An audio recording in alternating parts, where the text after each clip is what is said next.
কথা আছে না, তোমাদের কথা, বাঁশের চেয়ে কঞ্চি বড়, শাড়ির চেয়ে গামছা, মন্ত্রীর চেয়ে আমলা বড়, নেতার চেয়ে চামচা। ভারত সরকার একটা নোটিফিকেশন করেছে, জেনে রাখুন।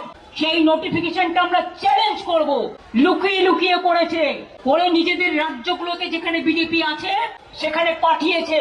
তাতে পরিষ্কার বলা হয়েছে, যাকেই সন্দেহ হবে বাংলা ভাষায় কথা বলে অ্যারেস্ট করবে, ডিটেনশন ক্যাম্পে সেখানে রেখে দেবে। এবং কেউ আত্মীয়র বাড়িতে বেড়াতে গেল, শুনুন আমি একটা কথা বলি, অন্য ভাষাভাষীদেরও আমি সম্মান করি।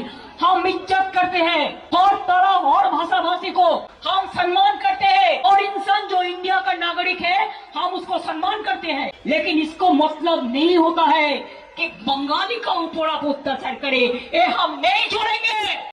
বাংলা হান্টের আরো খবর দেখতে নজর রাখুন। বাংলা খবর মানেই বাংলা হান্ট।